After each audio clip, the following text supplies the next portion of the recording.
Start करें। अगर आपको और एडवांस में कुछ करना है तो आप अपनी नोट्स को अपने सामने रख सकते हैं जो आपने बनाई ह्यूमन रिप्रोडक्शंस की। ठीक है, तो एक बार मुझसे सुनिएगा, कहोगे तो मैं 1-2 मिनट का गैप दे दूंगा, वो नोट्स एक बार आंखों के सामने से गुजार दीजिएगा, जिससे आपको पूरा तैयार हो जाएगा। ठीक है, ये हालांकि आज समय कम है इसलिए नोट्स का हम आइडिया जो है ड्रॉप करते हैं, लेकिन आप अगर चाहो तो कर सकते हो। ठीक है, मैं 1 मिनट हर एक टॉपिक के खत्म होने के बाद आपको दूंगा, तो एक बार नोट्स भी गुजार लोगे और एक बार सुन भी लोगे तो आपको चैप्टर क्या हो जाएगा, तैयार कर जाएगा। स्टार्ट करें तो एक बार जल्दी से थम्स अप कर दीजिए कि आप रेडी हैं। हाँ बिल्कुल, अब हम शाम को लेंगे। आप ही लोग कहते थे ना दोपहर में अच्छे से पढ़ नहीं पाते, एनर्जी का लेवल कम होता है, तो इसलिए हमने बोला अब हम 6 बजे लेंगे क्लास। ठीक है, ताकि हमारा क्लास का आउटपुट अच्छा हो जाए, एक चैप्टर एक सब्जेक्ट जो है आपको घर पढ़ने की जरूरत ना पड़े। एक बेटा पीरियोडिक एब्सटिनेंस,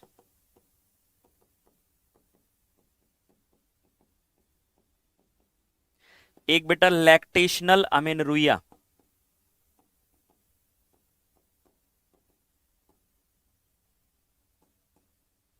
ठीक है, एक होगा बेटा कैलेंडर मेथड,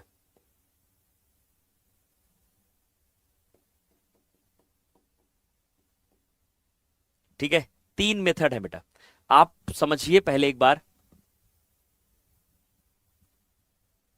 बेटा रिवर्सिबल का मतलब होता है कि जैसे हमने बोला ना कि जैसे कहते हैं ना कि कोई एक रिएक्शन जो आगे चल रही वो दोबारा से यूज हो सके। मतलब जैसे हमने कोई जैसे हमने कोई जैसे मान लीजिए हमने कोई यहाँ पे आर्टिफिशियल में आईयूडी लगाया, तो आईयूडी लगाया तो अब आईयूडी परमानेंट नहीं है, आईयूडी को हटा दे दोबारा से प्रेगनेंसी हो सकती है। और जैसे अगर मैं बोलूं कि कॉन्डम है, कॉन्डोम जो होता है वो रीयूजेबल नहीं है, एक बार यूज होने के बाद फेंक देना पड़ता है। अब लेकिन जो वॉल्ट होते हैं जो फीमेल के लिए यूज किए जाते हैं, है ना, डायाफ्राम होते हैं, वो रीयूजेबल होते हैं, तो उसी चीज को बार बार यूज कर सकते हैं। तो रिवर्सिबल और यूज रीयूजेबल में फर्क होता है बेटा, है ना। रिवर्सिबल का मतलब होता है कि हम एक कोई मेथड यूज किए और उस मेथड के को हम बंद भी कर सकते हैं, दोबारा से वो जो चीज जिस चीज के लिए यूज की वो दोबारा से की जा सकती है। समझ गए? अरे नहीं बेटा, ट्यूबेक्टॉमी वैसेक्टॉमी बाद कोई ऐसा फर्क ही नहीं पड़ता, सब कुछ सही होता है। ठीक है, कॉपर टी हम आगे बताएंगे ना बेटा, कॉपर टी अलग चीज है। ठीक है, डिस्कस करेंगे।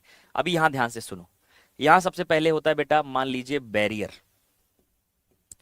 बैरियर है, आईयूडी है, आईयूडीज है, पिल्स है,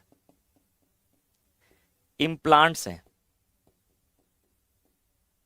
और इंजेक्शंस है, एक्सेट्रा, ये सारी चीजें हैं। बैरियर है, आईयूडीज हैं, पिल्स हैं, इम्प्लांट्स हैं और इंजेक्शंस हैं। क्या क्या मैंने बोला, ध्यान सुनिएगा। बैरियर है, आईयूडीज हैं, पिल्स है, इम्प्लांट है, इंजेक्शन है, बाकी सब आसान है। हमारा आईयूडीज सबसे इंपॉर्टेंट है, हम सबसे पहले आईयूडीज ही खत्म करेंगे आज। ठीक है, तो हमारा जो टारगेट है बेटा, फिर से मैं बोल देता हूं, कॉन्ट्रासेप्टिव मेथड में 2 मेथड होते हैं, टेम्पररी और परमानेंट। टेम्पररी का मतलब है जो बार बार यूज किया जा सके, है ना। इसमें नेचुरल भी आते हैं, आर्टिफिशियल भी आता है। नेचुरल में कोई मेडिसिन नहीं, कोई सर्जरी नहीं, है ना, और दूसरी चीज कोई साइड इफेक्ट नहीं होता है, और फेलियर रेट जो होता है वो ज्यादा होता है। जैसे हमने बोला पीरियोडिक अब्सटिनेंस हो गया, नेचुरल मेथड, कैलेंडर मेथड, है ना, विड्रॉल मेथड भी एक चीज होता है, इसी में सब लिखाऊंगा अभी मैं आगे 1 बाय 1। ठीक है, दूसरा आपका बताया मैंने कि यहाँ पे लैक्टेशनल अमेनोरिया है। विड्रॉल मेथड क्या है, जैसे जैसे सेक्सुअल इंटरकोर्स कर रहे हैं, क्वाइट्स कर रहे हैं, जिसे इजुकुलेशन होने वाला हो, पेनिस को विड्रॉल कर दो वेजाइना से, तो जो इजुकुलेशन है वो बाहर आ जाए, लेकिन फेलियर रेट ज्यादा है, हो सकता है थोड़ा बहुत स्पर्म पहले ही रिलीज हो चुका हो और पता ही नहीं चला हो मेल को। तो ये सारी चीजें हैं। पीरियोडिक एब्सटिनेंस क्या होता है बेटा, 10 से 14वें दिन ओव्यूलेशन होता है, 10 से 17 दिन तक या 16 दिन तक हम अगर सेक्सुअल इंटरकोर्स ना करें तो फर्टिलाइजेशन होगा ही नहीं। समझ गए? तो ये सब मेरी बात है कि कॉन्ट्रासेप्शन का मेथड है, कि ऐसे मेथड जिससे हम प्रेगनेंसी को, अनवांटेड प्रेगनेंसी को रोक सकें, ताकि पॉपुलेशन को कंट्रोल में लाया जा सके, या एक परिवार की समृद्धिशाली बनने के लिए मतलब या फीमेल को बहुत अच्छे से विकसित होने के लिए, परिवार को विकसित होने के लिए बच्चों के बीच में गैप होना भी जरूरी होता है। उन गैप को मेंटेन करने के लिए हम कॉन्ट्रासेप्टिव मेथड इस्तेमाल करते हैं, या बच्चों पर लगाम लगाने के लिए, मतलब एक बच्चे हो गए, दो बच्चे हो गए, तो उसके बाद तीसरे नहीं होने चाहिए, चौथे नहीं होने चाहिए, उसके लिए कॉन्ट्रासेप्टिव मेथड यूज करते हैं। सेक्सुअल ट्रांसमिटेड डिजीज से बचने के लिए भी एक कॉन्ट्रासेप्टिव मेथड है जो बैरियर है, उसका इस्तेमाल किया जाता है। तो मतलब कॉन्ट्रासेप्टिव मेथड का मतलब है कि ऐसा मेथड जो हम प्रेगनेंसी, अनवांटेड प्रेगनेंसी को प्रिवेंट करें, है ना होने दो, तो उसे हम कह देते हैं कॉन्ट्रासेप्टिव मेथड। एक टेम्पररी है, एक परमानेंट है। परमानेंट में दो चीज आता है, ट्यूबेक्टोमी, वैसेक्टोमी। ट्यूबेक्टोमी मतलब हो गया कि फीमेल के अंदर फैलोपियन ट्यूब को काट के बांध दिया, तो अब ओवम पहुंचेगा ही नहीं, तो फर्टिलाइजेशन ही नहीं होगा, जाओ बच्चे नहीं होंगे, प्रेगनेंसी नहीं होगी।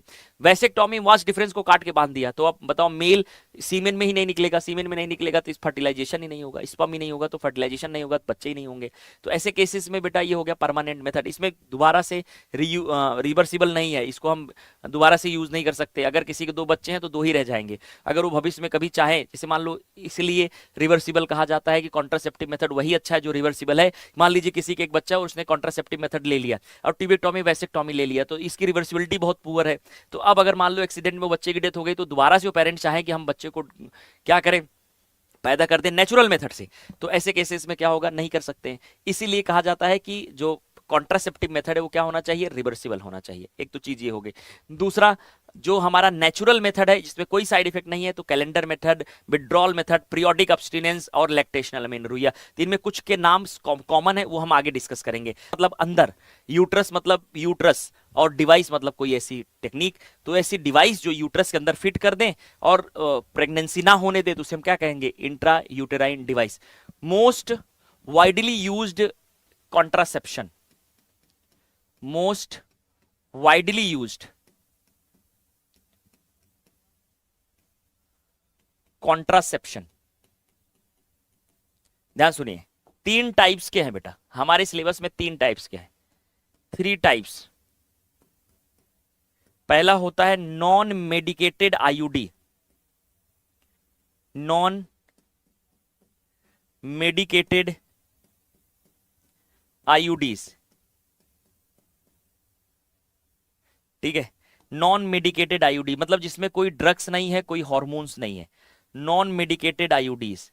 इसका एग्जाम्पल देखो बेटा, बार बार मैं बोल रहा हूं, एग्जाम्पल हमें रटना पड़ेगा, लिपेस लूप, इसका एग्जाम्पल है लिपेस लूप। ये वो लिपेस लूप, वो नॉन मेडिकेटेड आईयूडीज है।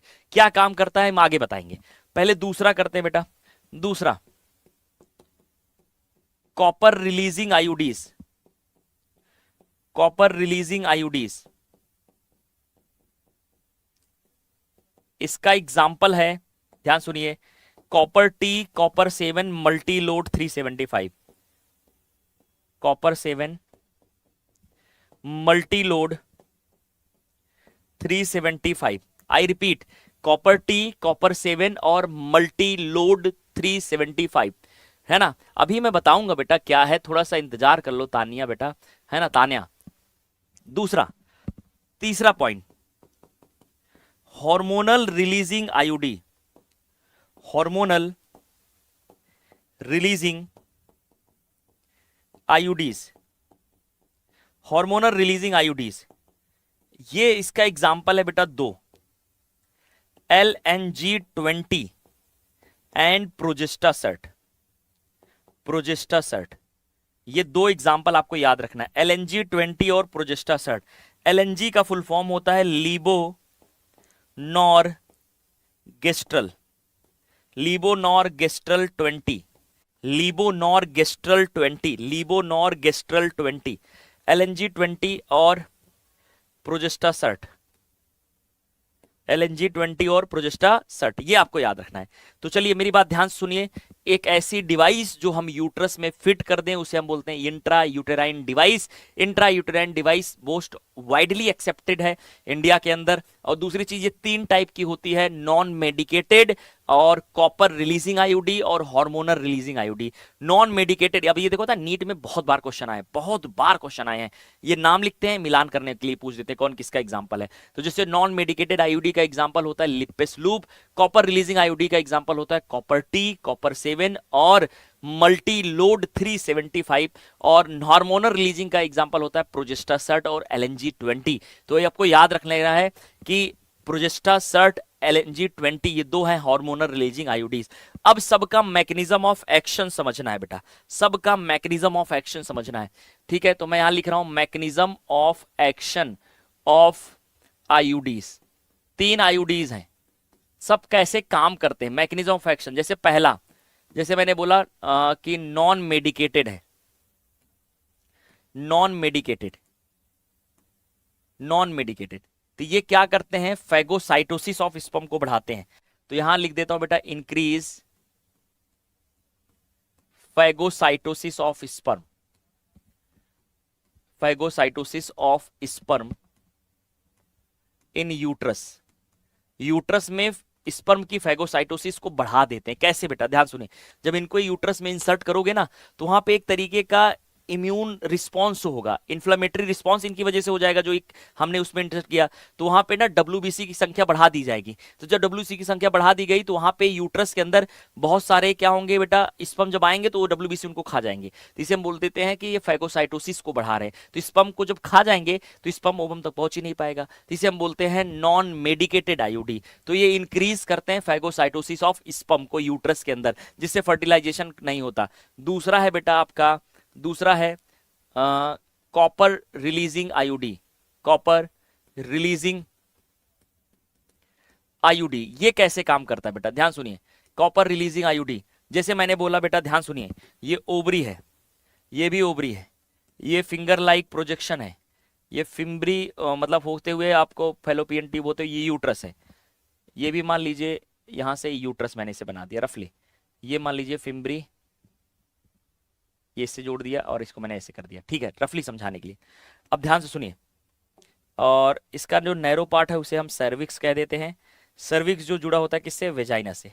इसका जो छोटा सा पोर है इसे हम सर्वाइकल पोर बोल देते हैं, सर्विक्स। ठीक है, अब ध्यान सुनिए, अब हम एक डिवाइस को लेते हैं जो ऐसे होती है, ऐसे टी शेप्ड ऐसे होती है। इसको इंट्रोड्यूस करेंगे सर्विक्स के रास्ते से यूट्रस में, और उसका धागा ऐसे बाहर वेजाइना से निकला रहेगा। जब धागे को खींचेंगे ना, तो ये ऐसे हो जाएगी, टी शेप्ड हो जाएगी, मतलब ऐसे ऐसे ऐसे टी शेप्ड होगी। और उसका धागा जो होगा, उसका धागा जो होगा वो ऐसे बाहर निकला होगा, ऐसे।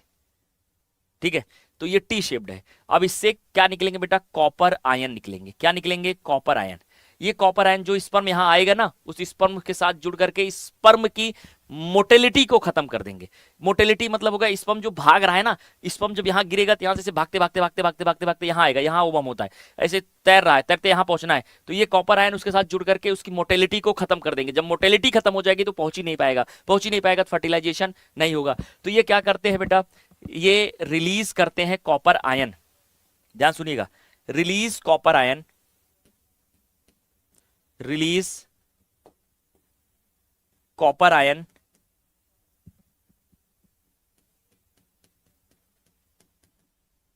इन यूट्रस विच इंक्रीज नहीं, विच decrease the sperm mortality.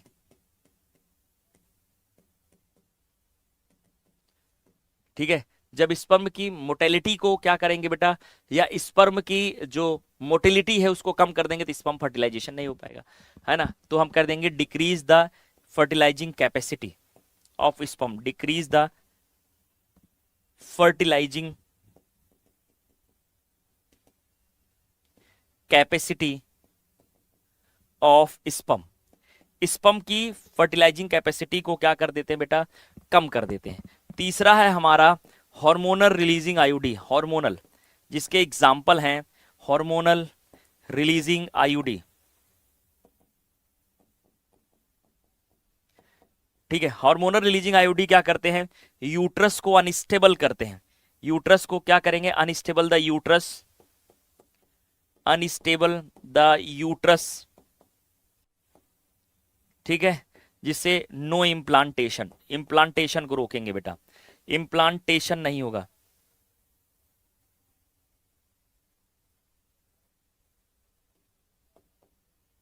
No implantation. और सर्विक्स पर create thick mucus coating, mucus coating, in cervix, cervix पर थिक म्यूकस की कोटिंग हो जाएगी, तो जो हॉस्टाइल हो जाएगा स्पर्म, हॉस्टाइल स्पर्म,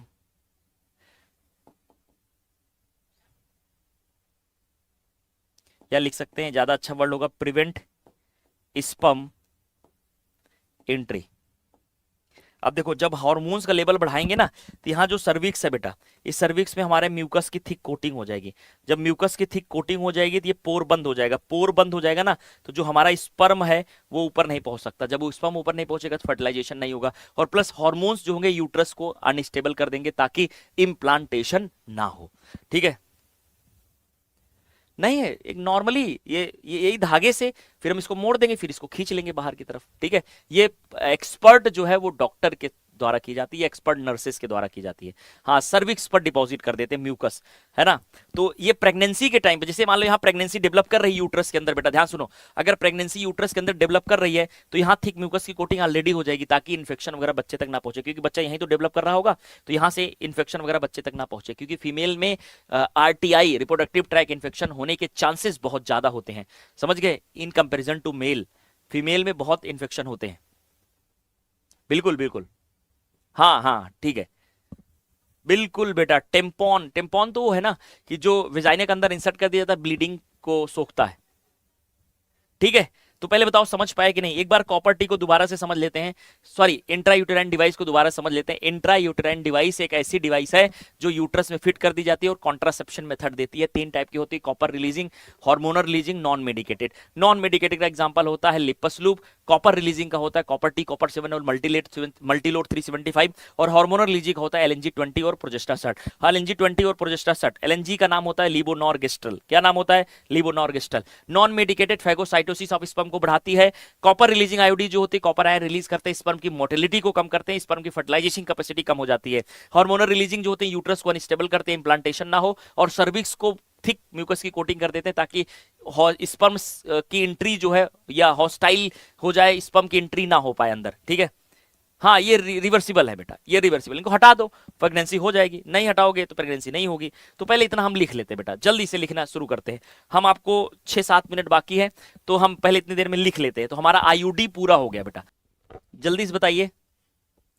एमओ मतलब मैकेनिज्म ऑफ एक्शन बेटा, मैकेनिज्म ऑफ एक्शन।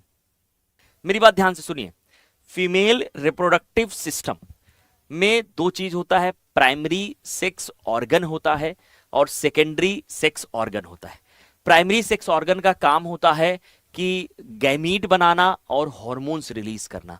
यहां पे फीमेल है तो गैमीट ओवम बनेगा और हार्मोन्स प्रोजेस्ट्रॉन और एस्ट्रोजन होगा जो कि ओवरी से निकलेगा। तो ओवरी हमारा प्राइमरी सेक्स ऑर्गन है। दूसरा सेकेंडरी सेक्स ऑर्गन में हमारे डक्ट आते हैं, ग्लैंड्स आते हैं और एक्सटर्नल जेनाइटिलिया आता है। डक्ट में आपका होता है फैलोपियन ट्यूब, यूट्रस, सर्विक्स और वेजाइना। क्या क्या? फैलोपियन ट्यूब, यूट्रस, सर्विक्स और वेजाइना। ग्लैंड्स में केवल एक ग्लैंड आती है, वर्थोलिन ग्लैंड, जो कि पेयर्ड होती है। एक्सटर्नल जेनाइटिलिया में आता है mons pubis, labia majora, labia minora, clitoris और हाइमन। क्या क्या मैंने बोला? Mons pubis, labia majora, labia minora, clitoris और हाइमन, ये आते हैं एक्सटर्नल जेनाइटिलिया में। क्या क्या है, कैसे कैसे है, वन बाय वन हम बाद में डिस्कस करेंगे। अभी हमने एक ब्रॉड कैटेगरी बांटा, फीमेल रिप्रोडक्टिव सिस्टम को हम दो पार्ट में डिवाइड करते हैं। ध्यान दीजिए बेटा, बिल्कुल कंसंट्रेट करिए, इधर उधर मत करिए आप, है ना, कि दो कैटेगरी है, प्राइमरी सेक्स ऑर्गन और secondary sex organ. Primary sex organ का काम होता है कि गैमीट बनाना और हार्मोन्स रिलीज करना। गैमीट यहां ओवम है और हार्मोन्स है प्रोजेस्ट्रॉन और एस्ट्रोजन, ये है ओवरी। दूसरा हमारा है सेकेंडरी सेक्स ऑर्गन जो कि डक्ट होते हैं, ग्लैंड्स होते हैं, एक्सटर्नल जेनाइटिलिया होता है। डक्ट में आपका फैलोपियन ट्यूब, यूट्रस, सर्विक्स और वेजाइना, और एक्सटर्नल जेनाइटिलिया में mons pubis, labia majora, labia minora, clitoris और हाइमन, ये इतने पार्ट होते हैं एक्सटर्नल जेनाइटिलिया में। तो हमने सबसे पहले ओवरी की बात करनी है। ओवरी जो होता है बेटा वो पेयर्ड होता है, एब्डोमिनल कैविटी में होता है या एब्डोमेन में होता है। तो इसके लिए शब्द इस्तेमाल करते हैं इंट्रा एब्डोमिनल, क्योंकि टेस्टिस के लिए हम क्या इस्तेमाल करते थे? Extra abdominal. टेस्टिस बॉडी से बाहर था, ये बॉडी के अंदर है। प्रियांशु रंजन बेटा बिल्कुल लेट नहीं हुआ, हम बस चीजों को रिवाइज ही कर रहे हैं, ठीक है। तो एक तो चीज ये हो गया बेटा। दूसरी चीज जो ओवरी होती है वो बॉडी वॉल और यूट्रस की दीवार से जुड़ी होती है लिगामेंट से। जो ओवरी होती है वो बॉडी वॉल और यूट्रस की दीवार से जुड़ी होती है लिगामेंट से। ओवरी के जो अंदर सराउंड करता स्पेस है उसे हम स्ट्रोमा कहते हैं। बाहरी पार्ट को कॉर्टेक्स और अंदर पार्ट को हम मेडुला कहते हैं। या हम बोल सकते हैं कॉर्टेक्स में हमारा ओवेरियन फॉलिकल होता है, मेडुला में blood vessels, lymph vessels, nerves, ये सारी चीजें आती है। ये किसकी बात की हमने? ये हमने बात की ओवरी की बात की। ओवरी से बेटा ध्यान सुनिएगा, ओवरी और यूट्रस के बीच में फेलोपियन ट्यूब होता है। फेलोपियन ट्यूब 10 से 12 सेंटीमीटर की होती है। 3 पार्ट होते हैं, इनफंडीबुलम, एम्पुला और स्थमस। फिर से इनफंडीबुलम, एम्पुला और स्थमस। इनफंडीबुलम जो होता है ओवरी के क्लोज होता है, स्थमस जो होता है यूट्रस के क्लोज होता है। वाइडर पार्ट एम्पुला होता है और नैरो पार्ट स्थमस होता है। ये पॉइंट याद रखना है, wider part ampulla, narrow part isthmus. Isthmus uterus के पास, इनफंडीबुलम ओवरी के पास। इनफंडीबुलम जो होता है वो फिंगर लाइक प्रोजेक्शन बनाता है जिसे हम कहते हैं फिम्ब्री या फिम्ब्रिएटेड फनल। फिर से मैं बोल रहा हूं, फिम्ब्री या फिम्ब्रिएटेड फनल।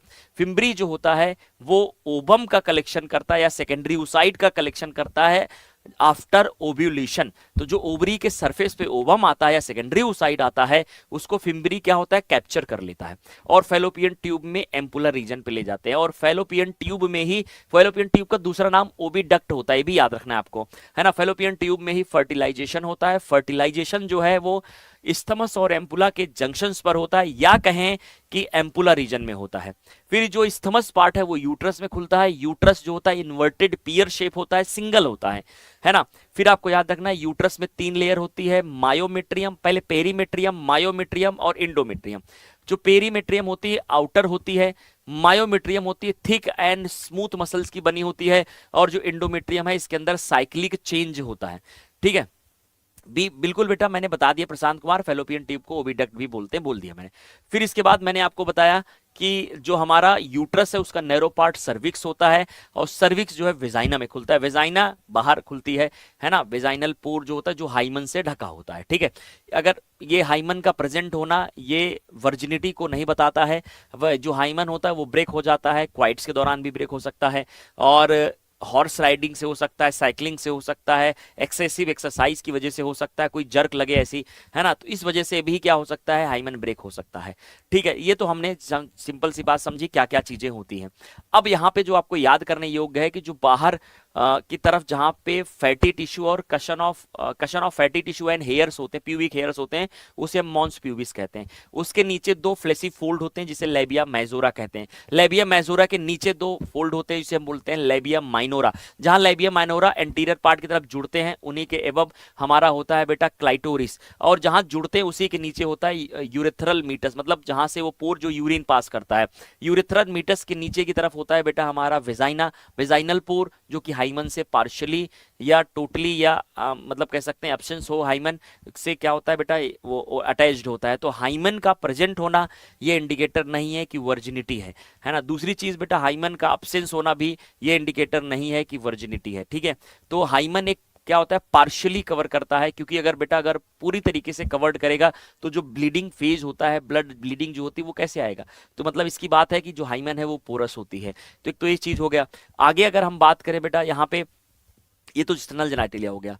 ठीक है, तो ये ओवरी वाला पूरा पोर्शन हो गया, फेलोपियन ट्यूब हो गया, यूट्रस हो गया, ये सारी चीजें हो गई। अब यहाँ पे जो याद करने वाली चीज है कि जो ओवरी है, ओवरी के आउटर सरफेस में ओवेरियन फॉलिकल्स होते हैं। अब ये जैसे ही जो ऊजेनेसिस है, अब इसी से अटैच कर देते हैं, जो ऊजेनेसिस है बेटा ये स्टार्ट होती है एम्ब्रियोनिक लाइफ में। ध्यान सुनना, ऊजेनेसिस कहाँ स्टार्ट होती है, एम्ब्रियोनिक लाइफ में।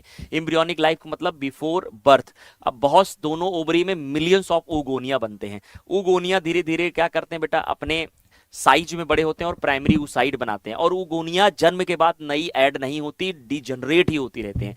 तो जैसे ही प्राइमरी oocyte बनता है उसमें मियोसिस फर्स्ट शुरू होता है। मियोसिस फर्स्ट शुरू होते ही वो मियोसिस फर्स्ट के प्रोफेज फर्स्ट के diplotene stage, I repeat, meiosis first के प्रोफेज फर्स्ट के डिप्लोटीन स्टेज पर, है ना, जाके अरेस्ट हो जाता है। तो प्रोफेज फर्स्ट के डिप्लोटिन स्टेज पर जब अरेस्ट हो गया तो प्राइमरी oocyte कभी भी चेंज ही नहीं हो पाएगा और ये धीरे धीरे डिजनरेट हो रहे हैं। जैसे ही प्यूबर्टी में पहुंचे 60,000 से 80,000 प्राइमरी फॉलिकल बनते हैं। मतलब प्राइमरी oocyte के ऊपर एक ग्रेनुलोसा सेल की लेयर हो जाए तो उसे प्राइमरी फॉलिकल कहते हैं। अब आगे बात सुनो बेटा, इसके बाद प्यूबर्टी में GnRH का लेवल बढ़ता है, FSH बढ़ता है, FSH फॉलिकल को मैच्योर कराता है। प्राइमरी फॉलिकल से फिर बनता है सेकेंडरी फॉलिकल। सेकेंडरी फॉलिकल जो होता है बेटा, मेरी बात एकदम कंसंट्रेट करके सुनिए, जो ग्रेनुलोसा लेयर हो मल्टी लेयर हो जाती है, एक नई थीका लेयर बन जाती है, उसे सेकेंडरी फॉलिकल कहते हैं। अभी भी प्राइमरी oocyte है जो कि प्रोफेज फर्स्ट के मियोसिस फर्स्ट के प्रोफेज फर्स्ट के डिप्लोटिन स्टेज पर रुका हुआ है। अब सेकेंडरी फॉलिकल जल्दी से टर्सरी फॉलिकल में चेंज हो जाता है, जिसे हम कह देते हैं बेटा इसमें एंट्रम, एक कैविटी प्रेजेंट होती है जिसे बोलते हैं fluid filled cavity antrum. Tertiary follicle का ये है और थीका एक्सटर्ना और थीका इंटरना बन जाते हैं। थीका इंटरना से निकलना शुरू हो जाता है एस्ट्रोजन। एस्ट्रोजन जो है वो जाके इंडोमेट्रियम की दीवार को थिकनेस करता है, क्योंकि इंडोमेट्रियम तो निकल चुका होता है ब्लीडिंग फेज में प्रीवियस वाले में। फिर इसके बाद क्या होता है, ग्रेफियन फॉलिकल बनते हैं, मैच्योर हो गए। मतलब tertiary follicle plus primary oocyte, बहुत इंपॉर्टेंट लाइन बेटा, इस पर प्रेशर डाल रहा हूं। टर्सरी फॉलिकल प्लस आपका tertiary follicle plus primary oocyte, tertiary follicle plus primary oocyte, फिर से मैं बोल रहा हूं, tertiary follicle plus primary oocyte पर मियोसिस फर्स्ट कंप्लीट हो जाएगा, एक सेकेंडरी oocyte बनेगा और एक पोलर बॉडी बनेगा। जब पहला मियोसिस कंप्लीट हुआ बेटा ना, तो इसमें एक सेकेंडरी oocyte और एक पोलर बॉडी बना। जो सेकेंडरी oocyte है वो बड़ा है, पोलर बॉडी छोटा है। मतलब यहाँ पे साइटोकाइनेसिस अनइक्वल है, कैरियोकाइनेसिस इक्वल है, मतलब हाफ क्रोमोसोम हो गए। इसके बाद बेटा मैंने बोला सेकेंडरी oocyte के ऊपर एक लेयर बनती है जोना पेलुसिडा, इसके ऊपर बेटा एक कोरोना रेडिएटा बनती है। अभी भी ग्रेनुलोसा सेल मल्टी लेयर है, theca externa, theca interna, antrum, ये है ग्रेफियन फॉलिकल। अब मिड ऑफ मेंस्ट्रुअल साइकिल में पहुंच गए, LH का सिक्रीशन बढ़ गया। LH की वजह से जो सेकेंडरी oocyte है जोना पेलुसिडा कोरोना रेडिएटा के साथ बाहर आ जाता है ना, उसे हम बोल देते हैं ओव्यूल्यूशन। ओवरी के सरफेस पे आ गया, इसे बोला ओव्यूल्यूशन। ओव्यूल्यूशन कौन कराया, LH।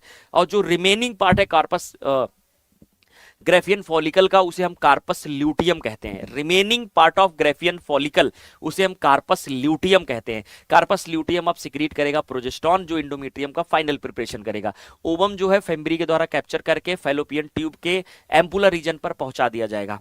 अब वहां पे वो स्पर्म का इंतजार करेगा। स्पर्म अगर आ जाए 48 घंटे के अंदर अंदर तो जो है वो फर्टिलाइज कर जाएगा, अगर नहीं आए तो डीजनरेट हो जाएगा। डीजनरेट होने के बाद जो इंडोमेट्रियम फाइनली प्रिपेयर हुई है वो भी जो हमारा कह सकते हैं कार्पस ल्यूटियम है, वो भी डीजनरेट हो जाएगा अगर फर्टिलाइजेशन नहीं हुआ। और फर्टिलाइजेशन जब नहीं हुआ तो कार्पस ल्यूटियम डीजनरेट हो जाएगा, जिसे हम कॉर्पस अल्बिकैंस कहते हैं। तो 2 पॉइंट यहां याद करना है, कॉर्पस ल्यूटियम को हम येलो बॉडी कहते हैं, व्हाइट बॉडी किसे कहते हैं, कॉर्पस अल्बिकैंस। और ये जो डिजनरेट हो रहे हैं फॉलिकल लगातार, इसे हम बोलते हैं फॉलिकुलर एट्रेशिया। 3 प्रोसेस हैं, फॉलिकुलर एट्रेशिया मतलब डीजनरेशन ऑफ फॉलिकल्स, और जो हमारा कार्पस ल्यूटियम है उसे येलो बॉडी कहते हैं, प्रोजेस्टेरॉन रिलीज करता है। जो कार्पस ल्यूटियम डीजनरेट हो जाए तो उसे हम व्हाइट बॉडी कहते हैं, कार्पस अल्बिकैंस। ठीक है, ये आपको याद रख लेनी है। तो ओवरऑल आपका ये जो oogenesis है, ये इसको मैं अगर समराइज्ड कर दूं तो प्राइमोडियल जर्म सेल से बनता है oogonia मल्टीप्लिकेशन फेज, oogonia से बनता है प्राइमरी oocyte, ये हमारा हो गया ग्रोथ फेज। प्राइमरी oocyte में मियोसिस फर्स्ट होता है जो कि अनइक्वल साइटोकाइनेसिस होती है, एक सेकेंडरी oocyte और एक पोलर बॉडी बनता है। सेकेंडरी oocyte में मियोसिस सेकेंड होता है, ये तब होता है जब स्पर्म पेनिट्रेट करता है उसके अंदर, तभी मियोसिस सेकेंड होता है, नहीं तो मियोसिस सेकेंड नहीं होता है। तो मियोसिस सेकेंड कभी कंप्लीट ना हो अगर स्पर्म पेनिट्रेट ना करे, तो हम यहां लिख सकते हैं कि meiosis second complete after penetration of sperm before fertilization of sperm। फिर से, after penetration of sperm before fertilization of sperm, या बोले कि without penetration of sperm meiosis never complete, या मियोसिस सेकेंड नेवर कंप्लीट। तो मियोसिस कभी complete ही नहीं होगी अगर फर्टिलाइजेशन जैसी संभावना नहीं होगी या फर्टिलाइजेशन नहीं होगा। ये हो गया आपका बेटा। फिर सेकेंडरी oocyte जब सेकेंड मियोटिक डिवीजन करेगा तो ओवम बन जाएगा और सेकेंड पोलर बॉडी बन जाएगा। तो 2 या 3 पोलर बॉडी बनते हैं। अब आपको बोलूं मैं कि ओवम, सेकेंडरी oocyte और आपका पोलर बॉडी N होते हैं, बाकी सब प्राइमोडियल जर्म सेल, oogonia और प्राइमरी oocyte क्या होते हैं, 2N होते हैं। किसमें मियोसिस होता है, प्राइमरी oocyte में शुरू होता है। तो ये हमारा oogenesis हो गया और फीमेल रिप्रोडक्टिव सिस्टम हो गया। हमारा ये जो 2 टॉपिक है वो हमने क्लियर किया। एक हमने क्लियर किया कि फीमेल रिप्रोडक्टिव सिस्टम और oogenesis, ठीक है। डिजनरेट, कोई भी चीज डिजनरेट होती है तो उसको हमारी बाकी सेल्स जो होती है उसको खत्म कर देते हैं। जैसे हम लोग, कोई इंसान मरता है तो उसका दाह संस्कार किया जाता है ना, उसको दफनाया जाता है, तो वैसे ही जो बॉडी के अंदर बहुत सारी सेल मर रही होंगी तो उनके जो एनर्जी है, उनकी जो चीज है, उनको रिकंस्ट्रक्ट कर लिया जाता है। समझ गए, मिलियंस ऑफ द स्पर्म बन रहे हैं, सब यूज थोड़ी हो रहे हैं। तो बॉडी के अंदर जो है तो खत्म ही हो रहे हैं ना कहीं बॉडी उनको रीयूज कर ले रही है, उनकी एनर्जी को, उनकी सारी चीजों को, जिसे कहते हैं रिसाइकल करना, है ना। इन्हीं सब चीजों की वजह से होता है जो ब्लीडिंग वगैरह होती है, जो इंडोमेट्रियम वगैरह टूट रहा होता है, इसकी वजह से। ठीक है अमीषा, ध्यान सुनिए, यहां पे एक चीज छूट रही है, मेमोरी ग्लैंड, वो भी हम क्लियर कर लेते हैं, ध्यान से सुनिए। मेमोरी ग्लैंड जो होती है वो मैमल्स का यूनिक फीचर होती है। मेमोरी ग्लैंड मेल और फीमेल दोनों में प्रेजेंट होती है, फीमेल में एक्टिव होती है, ये अपने यंग वंस को नरिश करती है, न्यूट्रिशन देती है। अब मेरी बात ध्यान सुनिए, मेमोरी ग्लैंड जो होती है वो दो चीजों से मिलकर बनी होती हैं, एक होता है ग्लैंडुलर टिश्यू और वेरिएबल अमाउंट ऑफ फैट। मेरी बात ध्यान से सुनो, अब चैट बॉक्स मत करो। मेमोरी ग्लैंड दो चीजों से मिलकर बनी होती है, ग्लैंडुलर टिश्यू और वेरिएबल अमाउंट ऑफ फैट। जो वेरिएबल टिश्यू है बेटा, या वेरिएबल अमाउंट ऑफ फैट है, उसकी वजह से वो शेप निर्धारित होता है। दूसरी चीज जो ग्लैंडुलर टिश्यू है, ग्लैंडुलर टिश्यू में 15 से 20 लोब्स होते हैं, जिन्हें हम मेमोरी लोब्स कहते हैं। मेमोरी लोब्स के अंदर, हर लोब्स के अंदर क्लस्टर ऑफ सेल्स होती है, जिन्हें हम एल्बुलाई कहते हैं। एल्बुलाई जो है मिल्क का फॉर्मेशन करता है ना। और दूसरी चीज बेटा ध्यान सुनिएगा, एल्बुलाई जो होता है बेटा, चैट बॉक्स बंद कर दो, हम आगे चल रहे हैं, है ना, क्योंकि अगर आप चैट बॉक्स में मैसेज करते रहोगे तो मेरा ध्यान जाता रहेगा, फिर वो चीजें डिस्टर्ब होती है ना। पहले सुन लेते हैं, फिर हम जब मैं आपसे बात करूंगा तब आप मुझे बताना क्या क्या समस्याएं हैं, ठीक है। मेरी बात ध्यान से सुनिए, मैंने बोला कि मेमोरी ग्लैंड एक यूनिक फीचर है मैमल्स का, ध्यान से सुनो। मेमोरी ग्लैंड एक यूनिक फीचर है मैमल्स का, फीमेल में और मेल दोनों में प्रेजेंट होते हैं, फीमेल में एक्टिव होते हैं, मेल में इनएक्टिव होते हैं। फीमेल जो होती है वो अपने बच्चों का, अपने यंग वंस का नरिशमेंट करते हैं, नरिशमेंट मतलब न्यूट्रिशन देते हैं। वो बच्चों को वो जो गाढ़ा पीला दूध होता है जिसे कोलेस्ट्रम कहते हैं, उसमें आईजीए एंटीबॉडी होती है, वो मेमोरी ग्लैंड की मदद से मिलता है। मेमोरी ग्लैंड दो चीजों से मिलकर बना होता है, वेरिएबल अमाउंट ऑफ फैट और ग्लैंडुलर टिश्यू। ग्लैंडुलर टिश्यू में 15 से 20 लोब्स होते हैं, जिन्हें मेमोरी लोब्स कहते हैं। हर लोब्स के अंदर क्लस्टर ऑफ सेल्स होते हैं, जिन्हें एल्बुलाई कहते हैं। एल्बुलाई मिल्क का प्रोडक्शन करते हैं और ल्यूमेन ऑफ एल्बुलाई में स्टोर करते हैं। जो ल्यूमेन ऑफ एल्बुलाई है आगे जा करके मेमोरी टिब्यूल्स बनाता है। मेमोरी टिब्यूल्स ढेर सारे जुड़ करके मेमोरी डक्ट बनाते हैं। मेमोरी डक्ट आगे आकर के स्वेलिन हो जाता है, जिसे मेमोरी एम्पुला कहते हैं। मेमोरी एम्पुला में मिल्क स्टोर होता है और लैक्टिफेरस डक्ट के थ्रू जो है निप्पल्स के सहारे बाहर निकल जाता है।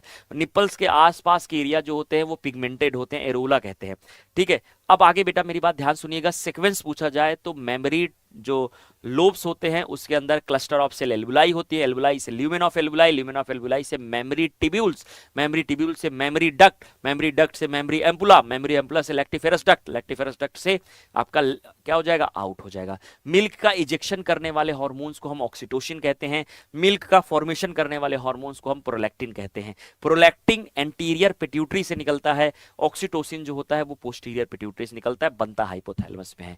ये मेमोरी ग्लैंड हो गया। मेंस्ट्रुअल साइकिल की बात करें तो मेंस्ट्रुअल साइकिल फीमेल प्राइमेट्स में होने वाली, है ना, जो कॉर्डेटा के अंदर प्राइमेट होते हैं, प्राइमेट्स मैमल्स प्राइमेट में होने वाली एक साइक्लिक चेंजेस होते हैं। जो नॉन प्राइमेट्स होते हैं उनके अंदर होता है बेटा ईस्ट्रस साइकिल, है ना, ध्यान सुनिएगा। जो फीमेल जो होती है उनके अंदर मेंस्ट्रुअल साइकिल एक साइक्लिक चेंजेस होता है ओवम को बनाए रखने के लिए या ओवम को बनाने के लिए, ठीक है। तो 3-4 फेज में हम इसको डिवाइड करते हैं। पहली मेंस्ट्रुअल साइकिल को हम मिनार्ची कहते हैं और लास्ट में मीनोपॉज आ जाता है जब मेंस्ट्रुअल साइकिल एब्सेंट होती है। तो मतलब 50 साल की उम्र में मेंस्ट्रुअल साइकिल एब्सेंट हो जाती है, 45-50, ये वेरिएट करता है फीमेल टू फीमेल। तो मैंने आपको बताया मिनार्ची से मीनोपॉज के बीच में मेंस्ट्रुअल साइकिल एग्जिस्ट करती है ना। तो और दूसरा, पहली मेंस्ट्रुअल साइकिल को मिनार्ची कहते हैं, लास्ट जब तक होता है ना, उससे पहले अगर मतलब बोला जाए मीनोपॉज कंडीशन से पहले मेंस्ट्रुअल साइकिल होती है ना। मेंस्ट्रुअल साइकिल एक साइक्लिक चेंज है, 4 फेज में हम इसको बांटते हैं। यूजुअली 28 दिन की होती है, 28-29 दिन की होती है, किसी में 30 दिन की होती है, 32 दिन की होती है, 35 दिन की होती है, फीमेल टू फीमेल वेरी करती है। फिर मैंने आपको बताया मेंस्ट्रुअल साइकिल का जो पहला फेज होता है ब्लीडिंग फेज। ब्लीडिंग फेज जो होता है, ठीक है, ब्लीडिंग फेज जो होता है तो वहां पे बेटा 1 से 5 दिन तक होता है या 3 से 5 दिन तक होता है, जिसमें प्रोजेस्टेरॉन का लेवल कम होता है। ध्यान सुनिए, प्रोजेस्टेरॉन का लेवल कम हो जाता है और एंडोमेट्रियम टूट के बाहर आ जाती है, इसे ब्लीडिंग फेज कहते हैं। ब्लीडिंग फेज में एंडोमेट्रियम टूट के बाहर आ रही होती है, 3 से 5 दिन में बाहर आ जाती है और प्रोजेस्टेरॉन का लेवल क्या हो जाता है, कम हो जाता है। दूसरा फॉलिकुलर फेज होता है, जिसे हम प्रोलिफरेटिव फेज कहते हैं। आई रिपीट, फॉलिकुलर फेज को हम प्रोलिफरेटिव फेज कहते हैं। ये 6 से 13 दिन तक होता है। इस दौरान जैसे ही एंडोमेट्रियम बाहर निकल गई तो एफएसएच FSH और LH का लेवल बढ़ता है। FSH का पहले बढ़ता है। FSH जो होता है फॉलिकल को मैच्योर कराता है, प्राइमरी, सेकेंडरी, टर्सरी और ग्रेफियन, है ना। जब मैच्योर कराता है तो इसी समय एस्ट्रोजन का लेवल बढ़ता है और इंडोमेट्रियम का वो इनिशियल प्रिपरेशन कराता है एस्ट्रोजन। फिर उसके बाद जैसे हम 13 दिन पूरा हुआ तो देखो फॉलिकुलर फेज को प्रोलिफरेटिव फेज कहते हैं, इसलिए क्योंकि जो एस्ट्रोजन निकलता है, पहला तो फॉलिकुलर फेज इसलिए बोला फॉलिकल को मैच्योर करा रहे हैं, प्राइमरी, सेकेंडरी, टर्सरी, ग्रेफियन, है ना। ये 13 दिन तक मैच्योर करा देते हैं, 13 तारीख तक, अगर 28 दिन की साइकिल है तो। और प्रोलिफरेटिव फेज इसलिए कहते हैं कि ये जो एस्ट्रोजन निकलता है फॉलिकुलर जब मैच्योर होते हैं उससे थीका इंटरना से, तो जो एस्ट्रोजन है वो इंडोमेट्रियम का प्रोलिफरेशन करता है, थिकनेस बढ़ाता है, इसलिए इसे प्रोलिफरेटिव फेज कहते हैं। फिर 14वें दिन LH, FSH और एस्ट्रोजन अपने पीक पर होते हैं, मतलब LH की वजह से ओव्यूल्यूशन होता है, LH सर्ज बोलते हैं इसे। 14वें दिन ओव्यूल्यूशन होता है। ओव्यूल्यूशन की बात जो होता है ग्रेफियन फॉलिकल से ओवम निकल जाता है, या सेकेंडरी oocyte बोलने ज्यादा अच्छा है, सेकेंडरी oocyte निकल जाता है और बचा हुआ पार्ट कार्पस ल्यूटियम बनाता है। जो कार्पस ल्यूटियम है अब प्रोजेस्टेरॉन निकलना शुरू करेगा। तो जो कहते हैं ओव्यूल्यूशन फेज के बाद आता है आपका ल्यूटियल या सेक्रेटरी फेज, 16 से लेकर 28 दिन तक या 15 से लेकर 28 दिन तक। इस दौरान फर्टिलाइजेशन पॉसिबल होता है। इसी दौरान अगर जाइगोट बन गया, फर्टिलाइजेशन हो गया तो प्लेसेंटा बन जाएगा, प्लेसेंटा बन जाएगा तो आपका एससीजी निकलेगा, एससीजी निकलेगा तो कार्पस ल्यूटियम को मेंटेन किया जाएगा। अगर फर्टिलाइजेशन नहीं हुआ तो प्लस जो हमारा ओवम है डिजनरेट हो जाएगा, ओवम ना बोल करके सेकेंडरी oocyte बोले, डिजनरेट हो जाएगा। डिजनरेट होने के बाद क्या होगा, ध्यान से सुनिएगा, यहां पर अब हमारा प्लेसेंटा नहीं बनेगा क्योंकि फर्टिलाइजेशन नहीं हुआ, एससीजी नहीं निकलेगा, कार्पस ल्यूटियम जो है वो डिजनरेट हो जाएगा जिसे कार्पस अल्बिकेंस कहेंगे। फिर से हमारा ब्लीडिंग फेज शुरू हो जाएगा। तो अब आपको यहाँ सीक्वेंस याद करना है हार्मोन्स का, तो FSH होता है, फिर एस्ट्रोजन होता है, फिर LH होता है, फिर प्रोजेस्टेरॉन होता है। प्रोजेस्टेरॉन जो होता है बेटा वो लास्ट में बढ़ता है ल्यूटियल या सेक्रेटरी फेज में। प्रोजेस्टेरॉन ओव्यूल्यूशन से पहले कम होता है, क्यों, क्योंकि जो प्रोजेस्टेरॉन होता है कार्पस ल्यूटियम से बनता है और कार्पस ल्यूटियम ओव्यूल्यूशन के बाद बनता है। ओव्यूल्यूशन को प्रिडिक्ट करना है तो जितने दिन की साइकिल है उसमें से -14 कर दो।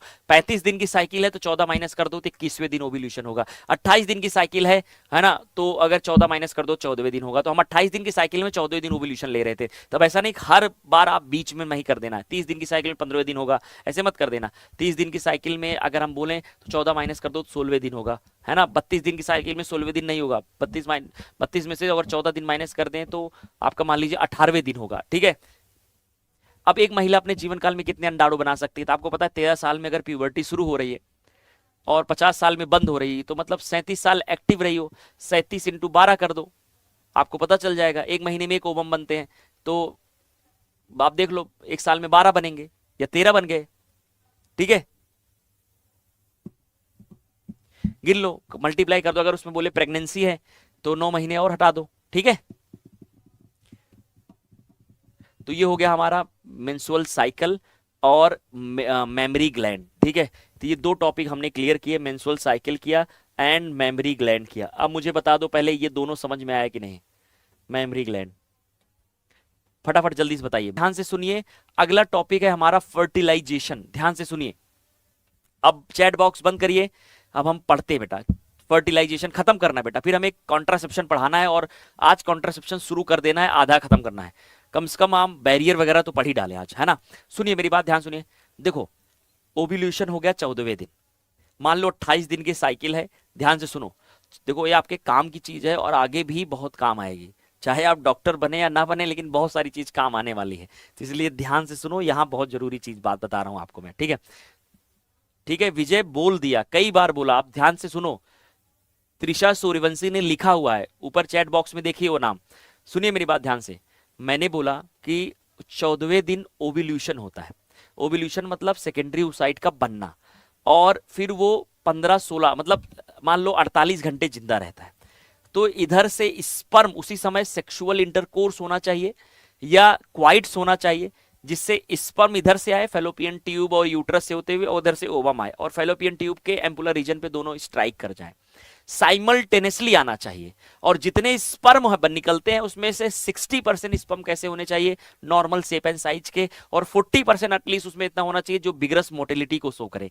अब जैसे ही स्पर्म और ओवम आपस में जुड़े, जैसे स्पर्म पेनिट्रेट किया इस ओवम को, तो क्या हो जाएगा बेटा, ध्यान सुनिएगा। ओवम नहीं बोल करके सेकेंडरी oocyte ज्यादा अच्छा है। सेकेंडरी oocyte अपना मियोसिस सेकेंड कंप्लीट करेगा आफ्टर पेनिट्रेशन ऑफ स्पर्म, ठीक है। उसके बाद ध्यान से सुनिए, आफ्टर पेनिट्रेशन ऑफ स्पर्म, मेरी बात ध्यान सुनिए, सेकेंडरी जो oocyte है वो मियोसिस सेकेंड कंप्लीट किया और बना ओबम और पोलर बॉडी। ओबम बड़ा बनेगा क्योंकि बल्क ऑफ न्यूट्रिएंट रखना है उसको, क्योंकि आगे डिवाइड करना है, जाइगोट बनाना है ना, और बहुत सारी चीजें। तो ठीक है, तो अब क्या होगा बेटा, जो यहाँ पे साइटोकाइनेसिस है वो अनइक्वल हुई, एक बड़ा सेल बना एक छोटा सेल बना, तो जो ओबम है वो बड़ा बना और जो पोलर बॉडी है वो छोटा बना। पोलर बॉडी डिजेनरेट हो जाएगी, उसका काम हमें पता नहीं है। अब जब स्पर्म और ओबम से जुड़ गए तो जाइगोट बन गया, जाइगोट बन गया तो जाइगोट में क्लीवेज डिवीजन होगा। क्लीवेज डिवीजन से 1 से 2 सेल, 2 से 4 सेल, 4 से 8 सेल, और हर एक सेल को हम बोलते हैं ब्लास्टोमियर। जब 8 से 16 सेल स्टेज होगा तो इसे हम कहेंगे morula, solid mulberry like structure, है ना। तो मैंने बोला कि सॉलिड मलबेरी लाइक स्ट्रक्चर होता है मोरूला, ठीक है। 8 से 16 सेल स्टेज, हर सेल को ब्लास्टोमियर कहते हैं। जैसे ही आगे जाएंगे और डिवाइड होंगे, सेल अपने आप को रीअरेंज करेंगी। अब यूट्रस में पहुंच गया, सेल अपने आप को रीअरेंज करेंगी, किनारे की तरफ जो ब्लास्टोमियर जुड़ेंगे उन्हें बोलेंगे ट्रोफोब्लास्ट सेल। जो एक जगह इकट्ठा हो जाएंगे उन्हें बोलेंगे inner cell mass. I repeat, जो किनारे की तरफ सेल इकट्ठा होंगे उन्हें बोलेंगे ट्रोफोब्लास्ट सेल, जो एक जगह एक सेंटर में इकट्ठा हो जाएंगे उसे बोलेंगे inner cell mass. Inner cell mass जो है वो हमारा फ्यूचर एम्ब्रियो है। I repeat, inner cell mass वो हमारा फ्यूचर एम्ब्रियो है, इसी से बच्चा बनेगा। जो ट्रोफोब्लास्ट सेल है वो बनाएगा extra embryonic membrane. 4 extra embryonic membrane होते हैं, amnion, chorion, allantois, yolk sac. Amnion, chorion, allantois, yolk sac. I repeat, amnion, chorion, allantois, yolk sac. अब मैंने बोला जो एमनियन है उसके अंदर एक फ्लूइड भरा होता है, एमनियोटिक फ्लूइड, जिसके अंदर बच्चा ग्रो करता है। कोरियन जो होता है वो आगे थोड़ा सा बढ़ करके फिंगर लाइक प्रोजेक्शन बनाता है, जिसे बोलते हैं कोरियोनिक विलाई। जब ये इम्प्लांटेशन होता है तो जो हमारा जोना पेलुसिडा है और कोरोना रेडिएटा है उससे हैच होकर के जो हमारा ये ब्लास्टोसिस्ट है वो जाके इम्प्लांट हो जाता है, और जो कोरियोनिक विलाई है वो यूट्रस की दीवार से जाके इंटरडिजिटेट हो जाती है। ऐसे ये कोरियोनिक विलाई फिंगर लाइक, ये हमारा यूट्रस आके इंटरडिजिटेट हो गए, तो ये जो स्ट्रक्चर बना इसे हमने बोला प्लेसेंटा। तो प्लेसेंटा एक कनेक्शन है मदर और फीटस के बीच में, है ना। मदर जो होती है बेटा वो यूट्रस की दीवार से ब्लड को कनेक्ट करके, जो हमारी प्लेसेंटा है वो फीटस को ब्लड की सप्लाई करती है। मतलब सीधे इस बात करें, न्यूट्रिएंट का एक्सचेंज हो गया, गैसियस एक्सचेंज हो गया, वेस्ट का एक्सचेंज हो गया, ये सब प्लेसेंटा के रास्ते से जाता है। तो अब यहाँ पे ध्यान देने योग्य बात यह है कि जो प्लेसेंटा है उसमें क्या है बेटा, मदर का ब्लड है, और जो अम्बिलिकल कॉर्ड है वो फीटस का ब्लड है, 100% फीटल ब्लड है। तो फीटस से अम्बिलिकल कॉर्ड, अम्बिलिकल कॉर्ड से प्लेसेंटा, प्लेसेंटा से मदर, इस तरीके का कनेक्शन जुड़ा होता है। अब ये ध्यान योग्य बात है, ठीक है। तो ये फर्टिलाइजेशन हो गया, इम्प्लांटेशन हो गया और डेवलपमेंट शुरू हो गया। जो डेवलपमेंट है वो कितने महीने का होता है, 9 महीने का होता है। तो जैसे पहले महीने के एंड में एम्ब्रियो का हार्ट बन जाता है, ठीक है, कोई दिक्कत नहीं बेटा, वो आगे जाके फर्टिलाइज कर देगा, समझ गए।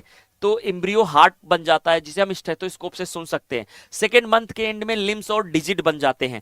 थर्ड मंथ के एंड में मतलब फर्स्ट ट्राइमेस्टर में के एंड में बेटा क्या हो जाते हैं, मेजर ऑर्गन फॉर्म्स हो जाते हैं, एक्सटर्नल जेनाइटिलिया वगैरह बन जाते हैं। फिफ्थ मंथ के एंड में देखो, याद करिए, फर्स्ट मंथ के एंड में क्या हो जाता है बेटा, एम्ब्रियोज हार्ट बन जाता है जिसे हम स्टेथोस्कोप से सुन सकते हैं। सेकेंड मंथ के एंड में क्या हो जाते हैं, लिम्स और डिजिट बन जाते हैं, हाथ पैर उंगलियां बन जाती हैं। और थर्ड मंथ के एंड में क्या हो जाता है, मेजर ऑर्गन बन जाते हैं, एक्सटर्नल जेनाइटिलिया वगैरह बन जाता है। और फिफ्थ मंथ के एंड में क्या हो जाता है, सर पर बाल आने लग जाते हैं और फर्स्ट मूवमेंट होता है। और 6 मंथ के एंड में क्या हो जाते हैं बेटा, आई लैशेस वगैरह सेपरेट हो जाते हैं, आई लीड बन जाते हैं, है ना। और दूसरी चीज बेटा आपको याद रखना, पूरे बॉडी में हेयर बन जाता है 6ठे मंथ के एंड में। और 9 मंथ के एंड में क्या हो जाता है, पार्चुरेशन हो जाता है। पार्चुरेशन जैसे बच्चा पूरा डेवलप होगा, ध्यान सुनिएगा बेटा, जब यहाँ प्लेसेंटा बनती, पहले प्लेसेंटा की बात कर लेते हैं। तो जब प्लेसेंटा बनती है, प्लेसेंटा एक टेम्पररी इंडोक्राइन ग्लैंड की तरह काम करती है, 5 तरीके के हार्मोन्स रिलीज करती है, 4 तो याद ही करना है आपको, एक एस्ट्रोजन, एक प्रोजेस्टेरोन, एक एचसीजी और एक एचपीएल। एचपीएल मतलब ह्यूमन प्लेसेंटल लैक्टोजन। 4 हार्मोन्स क्या हो गए प्लेसेंटा के, एचसीजी, एचपीएल, एस्ट्रोजन और प्रोजेस्टेरोन। रिलैक्सिन जो है ओवरी से निकलता है लेटर स्टेज ऑफ प्रेगनेंसी में। प्रेगनेंसी के टाइम पर और भी जैसे कॉर्टिसोल, थायराइड, इन सब ग्रोथ हार्मोन, इन सब के लेवल बढ़े होते हैं ताकि बच्चे के प्रॉपर डेवलपमेंट में कोई दिक्कत ना आए। और साथ ही साथ ये भी याद रखना, एचसीजी जो है वो कार्पस ल्यूटियम को मेंटेन करता है। इसे हम ग्रेविडेक्स टेस्ट कहते हैं। ग्रेविडेक्स टेस्ट का मतलब होता है कि जो हमारा कार्पस ल्यूटियम है उसको मेंटेन करना है एससीजी। तो मतलब जब ग्रेविडेक्स टेस्ट होता है वो प्रेगनेंसी को डिटरमाइन करता है। यूरिन में जब हम यूरिन में जब एससीजी का लेवल चेक करते हैं, जैसे प्रेगा न्यूज वगैरह किट आती है तो उसमें यूरिन की ड्रॉप डालते हैं, उसमें अगर स्ट्रिप्स बन जाती हैं तो उसे हम बोल देते हैं प्रेगनेंसी पॉजिटिव है, मतलब एससीजी है, तो मतलब इंडिकेटर है प्रेगनेंसी का। क्योंकि एससीजी तब निकलेगी जब प्लेसेंटा बनेगा, और प्लेसेंटा कब बनेगा? जब फर्टिलाइजेशन हुआ हो, इम्प्लांटेशन हुआ हो, जब आप ये सब चीजें पॉसिबल है, प्रेगनेंसी हुई है तो। ठीक है, अब इसके बाद बेटा ध्यान सुनिएगा, जो हमारा रिलैक्सिन है वो ओवरी से निकलता है, ये दिमाग में रख लेना। अब आगे गए बेटा, तो ये सब बता दिया। 9 महीने पूरे हो गए, बच्चा डेवलप हो गया, अब उसकी डिमांड बढ़ रही लगातार। जब उसकी डिमांड, हाँ बिल्कुल, 10वें महीने में पैदा होते हैं बहुत सारे बच्चे, है ना। कुछ बच्चे जो होते हैं वो 10 महीने से पहले पैदा हो जाते हैं। ऑक्सीटोसिन शुरुआत में नहीं होता बेटा, oxytocin later stage of pregnancy होता है, जब पार्चुरेशन होता है तो फीटस इजेक्शन रिफ्लेक्स जनरेट होता है। अब ध्यान सुनिए, जैसे बच्चा पूरा डेवलप हो गया तो वो एक सिग्नल जनरेट करेगा मदर की पिट्यूटरी को, इसे बोलते हैं बेटा फीटल इजेक्शन रिफ्लेक्स, है ना। और दूसरा, और अगर इसी तरीके से बेटा प्लेसेंटा, तो दो चीज हैं जो फीटल इजेक्शन रिफ्लेक्स बनाते हैं, एक प्लेसेंटा बनाता है और एक हमारा बनाता है बेटा, ध्यान सुनिएगा, फुल्ली डेवलप्ड फीटस। फिर से, फुल्ली डेवलप्ड फीटस और प्लेसेंटा, ये दोनों मिल करके फीटल इजेक्शन रिफ्लेक्स जनरेट करते हैं, मदर की पिट्यूटरी से ऑक्सीटोसिन रिलीज करवाते हैं। ऑक्सीटोसिन आके यूट्रस की दीवार को दबाता है, कॉन्ट्रैक्ट कराता है, थोड़ा कॉन्ट्रैक्ट और ऑक्सीटोसिन निकला, फिर कॉन्ट्रैक्ट और ऑक्सीटोसिन निकला, फिर कॉन्ट्रैक्ट और ऑक्सीटोसिन निकला। इसकी वजह से एक्सपेल आउट हो जाता है बेबी, और बेबी के एक्सपेल आउट होने की प्रक्रिया को हम पार्चुरेशन कहते हैं। आफ्टर पार्चुरेशन जो प्लेसेंटा है वो भी एक्सपेल्ड आउट हो जाती है। तो ये हो गया हमारा पार्चुरेशन। इसके बाद लैक्टेशन आता है। जब डिलीवरी हो जाएगी तो समय मेमोरी ग्लैंड से लैक्टेशन होता है बेटा। लैक्टेशन मतलब होता है जो बच्चे को गाढ़ा पीला दूध पिलाया जाता है, उसे हम कोलोस्ट्रम बोलते हैं, उसमें आईजीए एंटीबॉडी होती है। प्रोलैक्टिन हार्मोन्स इसमें काम करता है। और प्रोलैक्टिन जो होता है, ध्यान सुनिए, यॉर्क सैक बेटा हीमोपोएटिक ऑर्गन की तरह काम करता है। हीमोपोएटिक ऑर्गन मतलब हो गया कि जो ब्लड वगैरह सेल्स वगैरह बनाने का काम करता है, आरबीसी वगैरह। ठीक है,